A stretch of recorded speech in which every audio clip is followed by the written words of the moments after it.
వేదిక మీద నుంచి కేటీఆర్ కు సూచన చేస్తున్నా, మంచిగా చీర కట్టుకొని ఆడపిల్లలాగా తయారై ఆర్టీసీ బస్ ఎక్కు. అందరికీ నమస్తే. నేను మీ పావని గౌడు. ఇవాళ రాహుల్ గాంధీ కాంగ్రెస్ బహిరంగ సభల 2500 ప్రతి మహిళలకు ఇస్తానమని చెప్పిండు. మరి అది నిజమా కాదా?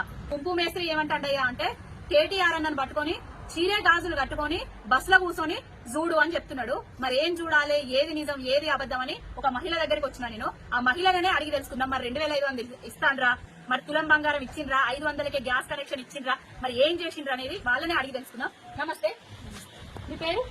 బోడ వనజ. కాంగ్రెస్ వాళ్ళు 2500 ఇస్తా అన్నారు. అత్తకు పెన్షన్ ఉన్నా, మామకు పెన్షన్ ఉన్నా, కోడలమ్మలకు 2500 ఇస్తా అన్నారు. మీకు ఏమైనా ఇచ్చిందా? ఇంతవరకు ఏమి ఇవ్వలేదా? 500కు గ్యాస్ ఇస్తున్నారా? 500 గ్యాస్ కూడా రాలేదు కదా. ఇంకొకటి ఏంటంటే బస్సులలో పోయారు ఎప్పుడన్నా? ఫ్రీ బస్సు 2-3 సార్లు పోయినా. ఎట్లా అనిపించింది? ఎట్లా అనిపించింది అంటే మంది బాగున్నారు.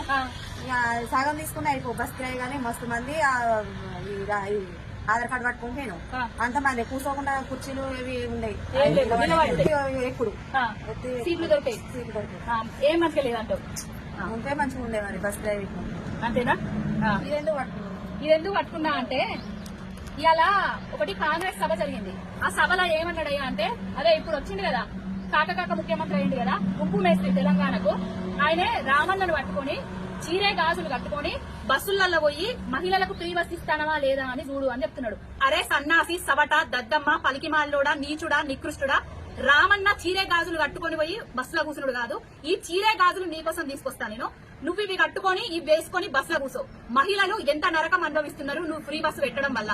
సీట్లు దొరకక తన్నుకునుడు, గుద్దుకునుడు, మాకు తన్లాటలు పెట్టి ఫ్రీ బస్ అని తెచ్చి మాకు పనికి మాలిన పనులు చేస్తున్నావు తప్ప పనికొచ్చే పాలన ఇంతవరకు చేయలేదు. 2500 ఇస్తానా అనేసి నీ రాహుల్ గాంధీ అంతమంది ముందట భారీ బహిరంగ సభలు ఎట్లా చెప్తారా బాయ్? 2500 ఇస్తలేవని ఇప్పుడు మహిళ చెప్తుంది.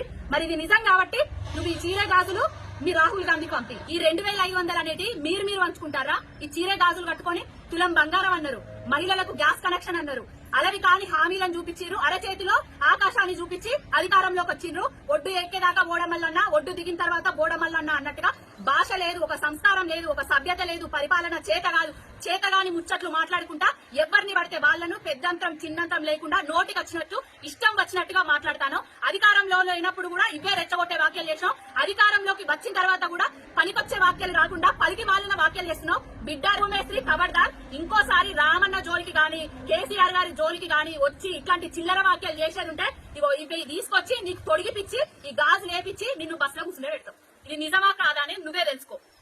ఈ వేదిక మీద నుంచి కేటీఆర్ కు సూచన చేస్తున్నా, మంచిగా చీర కట్టుకొని ఆడపిల్లలాగా తయారై ఆర్టీసీ బస్ ఎక్కు. అరే సన్నాసి, సవట, దద్దమ్మ, పలికిమాలోడా, నీచుడా, నికృష్టుడా, రామన్న చీరే గాజులు కట్టుకొని పోయి బస్సులో కూర్చున్నాడు కాదు. ఈ చీరే గాజులు నీకోసం తీసుకొస్తా నేను. నువ్వు ఇవి కట్టుకొని ఇవి వేసుకొని బస్సులో కూర్చో. మహిళలు ఎంత నరకం అనుభవిస్తున్నారు నువ్వు ఫ్రీ బస్సు పెట్టడం వల్ల.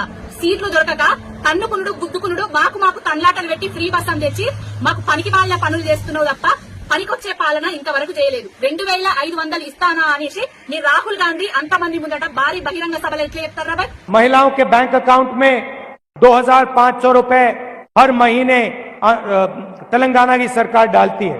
2500 ఇస్తలేవని ఇప్పుడు మహిళ చెప్తుంది. మరి ఇది నిజం కాబట్టి నువ్వు ఈ చీర గాజులు మీ రాహుల్ గాంధీకి పంపి. ఈ 2500 అనేది మీరు పంచుకుంటారా? ఈ చీర గాజులు కట్టుకొని తులం బంగారం అన్నారు, మహిళలకు గ్యాస్ కనెక్షన్ అన్నారు, అలవి కాని హామీలను చూపించారు, అరచేతిలో ఆకాశాన్ని చూపించి అధికారంలోకి వచ్చిండ్రు. ఒడ్డు ఎక్కేదాకా బోడమల్లన్న, ఒడ్డు దిగిన తర్వాత బోడమల్లన్న అన్నట్టుగా భాష లేదు, ఒక సంస్కారం లేదు, ఒక సభ్యత లేదు, పరిపాలన చేతగాని ముచ్చట్లు మాట్లాడుకుంటా ఎవరిని పడితే వాళ్లను పెద్దంతరం చిన్నంతరం లేకుండా నోటికి వచ్చినట్టు ఇష్టం వచ్చినట్టుగా మాట్లాడతాను. బిడ్డ రూమేశ్రీ ఖబర్దార్, ఇంకోసారి రామన్న జోలికి గాని కేసీఆర్ గారి జోలికి గాని వచ్చి ఇట్లాంటి చిల్లర వ్యాఖ్యలు చేసేది ఉంటే ఇవి తీసుకొచ్చి నీకు తొడిగిపిచ్చి ఈ గాజు లేపించి నిన్ను బస్సులో కూర్చునే పెడతాం.